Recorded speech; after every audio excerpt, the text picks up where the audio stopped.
Fala concurseiro aqui do Doutor Concursos e canal do professor Arnaldo Vieira. Tudo bem com vocês? Mais uma hora de atualidades essa semana, começando o vídeo religiosamente, pedindo sempre essa participação de vocês, essa interação de vocês, que é muito legal, que é muito importante para nós, pedindo para você deixar o seu joinha, para você se inscrever nos nossos canais, importantíssimo para nós, e para você compartilhar, curtir esse vídeo com os amigos, com os concurseiros que estão estudando junto com você, para os próximos concursos que virão por aí, se Deus quiser, e essa pandemia também deixar, não é verdade? Mas vamos lá, então, começando a aula de atualidades dessa semana, âmbito nacional, boas notícias em relação à produção de vacinas e à autossuficiência do território nacional na questão da produção de vacinas, né? Foi anunciado, então, pela Fiocruz e pela Codim, que é a Companhia de Desenvolvimento Industrial do Rio de Janeiro, a construção do maior complexo de fabricação de vacinas da América Latina vai ser construído lá no Rio de Janeiro, tá? E há um acordo que está prevendo, né, até o final de 2023, a construção dessa fábrica com uma ampla gama de fabricação de vacinas, inclusive a da Covid-19. Entre elas, vacinas para meningite, hepatite, a tríplice bacteriana. Vacinas que até então eram importadas, agora vão ser fabricadas aqui, podem ser fabricadas agora em território nacional, com a construção desse complexo de saúde que está sendo feito entre a Fiocruz, em parceria, a Fiocruz e o governo do estado do Rio de Janeiro. Esse complexo vai alcançar aí 582 mil metros quadrados, com produção de 120 milhões de frascos de vacina e biofármacos por ano, né? Veja. Por que isso é importante? O Brasil ainda é um país que depende da importação de vacinas para doenças básicas, como por exemplo a meningite e a hepatite, que atinge inclusive muitas parcelas da população. Com essa autossuficiência, essa criação em território nacional, redução de custos, obviamente, ampliação inclusive da capacidade de vacinação de toda a população e mais, a previsão positiva da confecção, né, do desenvolvimento da vacina da Covid-19, até lá esperamos que já haja uma vacina, tudo corre a passos largos para que a gente tenha pelo menos uma vacina até aí eficaz até metade de 2021, mas que a gente pode ter uma boa esperança para que em 2023 nós já tenhamos uma autossuficiência na produção dessas vacinas. E por que isso é uma atualidade relevante para você que está estudando concursos? Porque nós estamos hoje vivendo um período em que existem movimentos na internet de pessoas lutando contra vacinas. E isso é alvo de pergunta fatalmente, inclusive de redações, tá? Dessa discussão das famílias que fazem campanhas, ou os pais que fazem campanhas para não vacinar os filhos porque gerariam outras doenças, enfim. Você tem que estar antenado nisso, porque é o tipo de pergunta que acaba nos pegando no pé de apoio. Veja, com o anúncio dessa construção, desse complexo de fabricação de biofármaco em território nacional, claro que qualquer tipo de governo minimamente consciente vai começar a investir nisso e gerar mais campanhas de vacinação para a população, o que é extremamente positivo. Então, fica a dica para você acompanhar essas informações e, principalmente, começar a estudar essas relações que existem hoje em dia, esses movimentos da internet anti-vacinas, que são contra campanhas de vacinação em todo o território nacional. Isso não é só especialidade aqui no Brasil, isso já vem no movimento internacional e automaticamente a classe científica luta contra, né? Justificando por que seria necessário, principalmente, vacinar crianças contra poliomielite, vacinar crianças contra BCG, tríplice viral e etc. Enfim, é um assunto muito atual que você precisa estar antenado sobre ele, tá legal? Outra notícia no âmbito nacional, nós tivemos a comemoração na semana passada dos 70 anos da televisão brasileira. A primeira transmissão de televisão no Brasil aconteceu no dia 18 de setembro de 1950. E a televisão brasileira veio graças à visão, vamos dizer assim, né, do magnata naquela época das telecomunicações, Assis Chateaubriand, que era o dono do grupo Diários Associados. Foi uma experiência que hoje nos conduz, né, nos dá a possibilidade aqui de estarmos conversando, por exemplo, pela internet, mas com base nas informações e nos formatos televisivos. A televisão acaba se tornando muito importante na realidade econômica, social, na realidade das pessoas como um todo, nos últimos 70 anos como principal veículo de comunicação do ser humano. É bem verdade que as redes sociais hoje, os gadgets, os equipamentos eletrônicos, o telefone celular, também acabam hoje sendo ferramentas principais, primordiais no acesso à informação. Mas por muito tempo, a história da televisão nos prova isso, que o brasileiro, principalmente, o ser humano como um todo, né, acaba se baseando basicamente naquilo que ele vê como sentido de realidade através do que ele vê na televisão. Foi uma semana de muitas comemorações, os veículos de comunicação fazendo programas especiais, em grande parte os programas televisivos exibindo um pouco dos seus arquivos, né, mostrando as suas imagens, mas algumas informações para você ficar antenado. Veja, a televisão passou a fazer parte essencial do cotidiano. Em 2018, uma pesquisa apontou que havia ao menos um aparelho de TV em 96,4% dos lares brasileiros. Hoje, são mais de 100 milhões de televisões em todo o país. Ou seja, não é à toa que essa televisão, que a televisão como um todo, acaba sendo ela primordial para o nosso meio de comunicação e nós entendermos o mundo. E é realmente algo para se estudar, para se conhecer, porque a partir do momento em que a televisão chega ao Brasil, vários outros setores acabam sendo impulsionados junto com ela. O setor publicitário, o setor das produções culturais, a produção teatral, a produção das novelas, a produção fílmica, enfim. A televisão acaba nos acompanhando em todos os cenários possíveis da nossa realidade. E é, provavelmente, uma das perguntas que também vai vir aí no futuro. Qual é a grande comemoração que nós tivemos? Que data comemorativa nós tivemos aí em 2020 na questão da televisão brasileira? 70 anos de uma criação que começou lá atrás, bem nos primórdios, década de 50, com a visão do Assis Chateaubriand. Ele que foi aos Estados Unidos, vê a criação, esse é o Assis Chateaubriand passando para vocês aí, vê nos estúdios da RCA aquele equipamento que até então o principal veículo de comunicação era o rádio. Ele compra exatamente os equipamentos, traz para o Brasil, e existem histórias curiosíssimas, né? O Fernando Moraes está contando aí, por exemplo, que as televisões não existiam. Então o que ele faz? Ele contrabandeia, ele contrabandeia 200 aparelhos de televisão, espalha por toda a cidade de São Paulo para tentar conseguir chegar o sinal da televisão nos primeiros dias. A primeira transmissão, inclusive, é cantado o hino da televisão, é uma cheia de problemas técnicos que vão acontecendo, mas é uma parte da história muito gostosa da teoria, da comunicação, da história da comunicação como um todo. Eu sou suspeito porque eu sou professor de comunicação social, sou professor de jornalismo.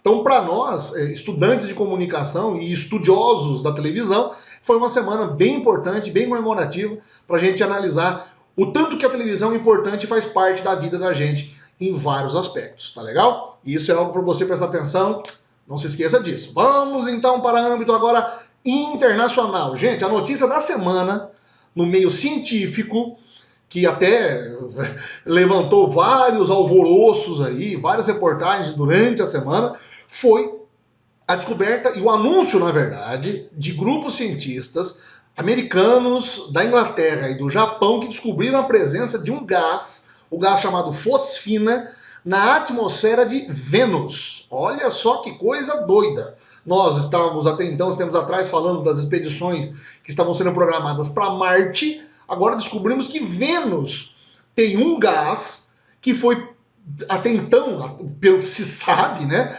biologicamente, não pode ser produzido de forma natural, e sim de forma orgânica. É um tipo de gás que só pode ser produzido através de alguma reação química causada por algum elemento que possa fabricá-lo ou através de reações químicas talvez que a gente não conheça, que estejam desconhecidas hoje de toda a ciência. Mas o barato da informação foi justamente levantar essa questão, que se esse princípio de gás tóxico, que a fosfina, inclusive, deixa eu explicar rapidamente para vocês, é um gás extremamente tóxico, é utilizado em inseticidas, tá? Ele é um composto, uma substância muito ruim, muito letal, inclusive, para o homem, para o ser humano em geral, para a vida como um todo. Mas ele acaba sendo criado de forma não natural, ele não aparece na natureza. Ele tem que ser fabricado, né? Ou ele tem que ser processado por seres. Então, veja, ela não pode ser criada por processos abióticos, indicando que sua presença pode estar ligada a algum tipo de organismo vivo. Até então, nós não temos nenhuma comprovação absoluta de nenhum tipo. Ninguém está dizendo que tem vida em Vênus, pelo amor de Deus, tá? Mas levanta a curiosidade de cientistas para pesquisar um pouco mais sobre Vênus, que na questão das distâncias está mais próximo da Terra do que Marte. Até então, haviam-se grandes suspeitas de que Marte poderia possuir algum tipo de vida porque possui água, né?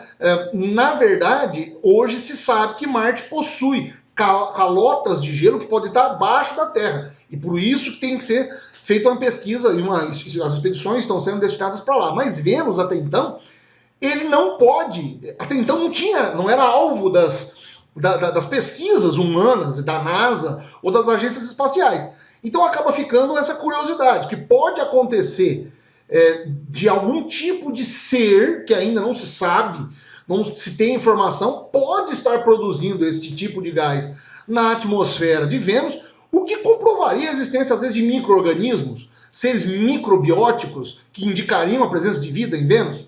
Enfim, é claro que isso agitou a semana científica como um todo, mas também automaticamente nos mostrou o tanto quanto, o tanto que ainda nós temos que pesquisar o universo e pesquisar o nosso redor, os planetas que estão mais próximos da gente e principalmente atiçar a curiosidade mais por pesquisas científicas voltadas para isso, né?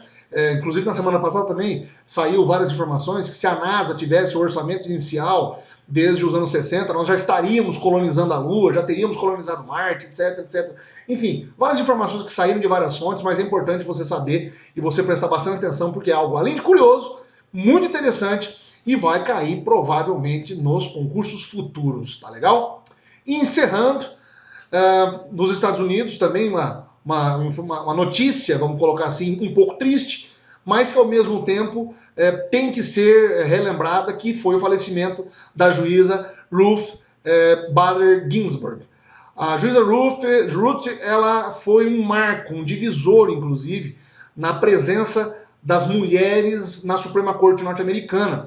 Ela foi nomeada para lá ainda pelo presidente Clinton, em 1997, se eu não estou enganado, para fazer parte da Suprema Corte.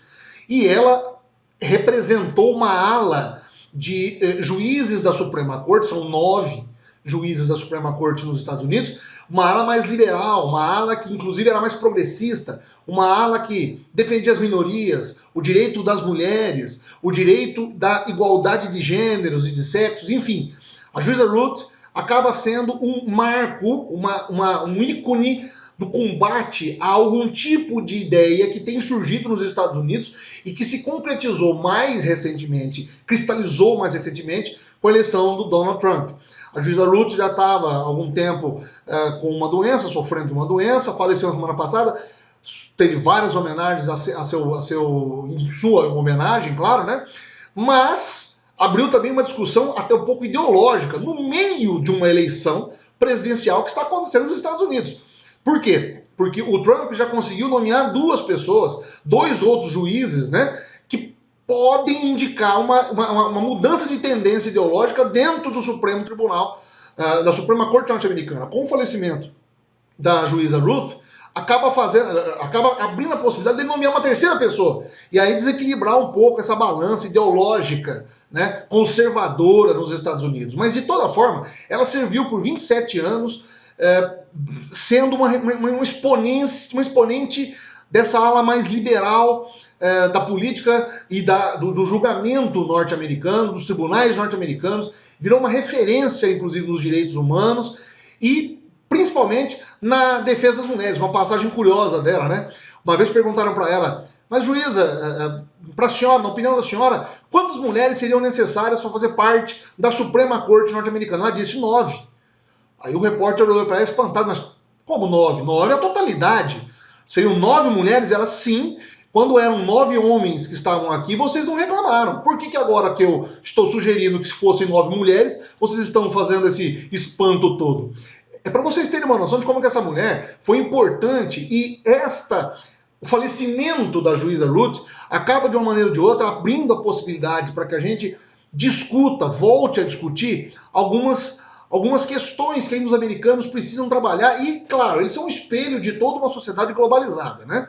Mas A juíza acaba sendo ela a detentora de os direitos de igualdade das mulheres, das minorias, dos gays, dos latinos, enfim, de todo um movimento social que, em nome dela, acabou ganhando mais espaço dentro dos julgamentos norte-americanos. E, infelizmente, no meio de uma eleição presidencial, abre a possibilidade do Trump direcionar um pouco mais ideologicamente a sua posição. Fica aí essa informação para você prestar atenção, pensar disso aí e estudar, porque a gente vai trabalhar mais esse tema e depois isso vai ser requerido de você nos concursos que vierem. Tá legal? Espero que vocês tenham gostado, deixa o joinha pra gente, se inscreva nos nossos canais, importantíssimo, compartilhe, escreve nos comentários o que vocês estão achando e, enfim, a gente agradece mais uma vez que vocês estejam assistindo esses vídeos tão legais, feitos com tanto carinho para vocês, tá legal? Um grande abraço, a gente se vê semana que vem, até lá!